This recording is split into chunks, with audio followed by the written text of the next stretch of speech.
वज़ीर-ए-आज़म शहबाज शरीफ का दौरे तुर्किया मनसूख कर दिया गया है। वज़ीर-ए-आज़म के दौरे का मकसद ज़लज़ले से मुतासरा तुर्क आवाम से यकजहती का इजहार करना था। वज़ीर-ए-आज़म की तुर्क सदर से मुलाकात भी तय थी।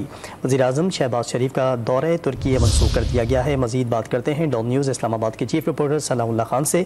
सनाउल्लाह, बताइएगा कुछ मालूमात मिली हैं क्यों ये दौरा मनसूख किया गया है वज़ीर-ए-आज़म का? कोई तस्दीक नहीं हो सकी है इसकी, लेकिन ज़राए सिर्फ ये तस्दीक कर रहे हैं कि दौरा मुलतवी कर दिया। जो हमारी बात हुई है उनका कहना था कि क्योंकि इतना बड़ा साने है और इतने बड़े पैमाने पर तबाही हुई है तो तुर्की की जो हुकूमत है और उनकी इंतज़ामिया तमाम जो है रेस्क्यू ऑपरेशन में बिजी है, तो ज़्यादा यही नज़र आता है कि शायद रेस्क्यू और जो सरगर्मियाँ उनकी वजह से फ़िलहाल ये दौरा मुलतवी कर दिया गया है। इसको मनसूख कह सकते हैं। और अभी पाकिस्तान जो है इमदादी सरगर्मियों में जो उनकी मदद है 2 तैयारे पहले ही भेज चुका है।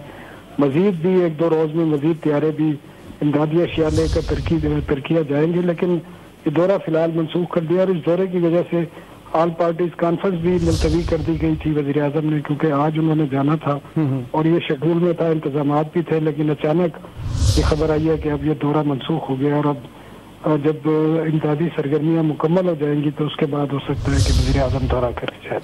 अच्छा सनाउल्लाह, इससे रिलेटेड जिस तरह आपने बताया कि ऑल पार्टीज़ कॉन्फ्रेंस भी आगे की जानिब मनसूख कर दी गई थी, तो क्या अब ये शेड्यूल के मुताबिक होगी या फिर आइंदा के लिए मौखर कर दी गई है ऑल पार्टीज़ कॉन्फ्रेंस भी?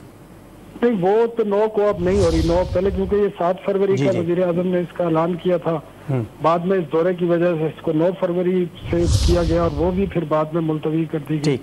अभी नई डेट का इसके बारे में फैसला नहीं किया गया और कल है किसी वक्त वज़ीर आज़म जब कंसल्टेशन करेंगे तो उसके बाद लगता है कि APC की नई डेट का ऐलान किया जाएगा। ठीक है सनाउल्लाह, बहुत शुक्रिया आपका।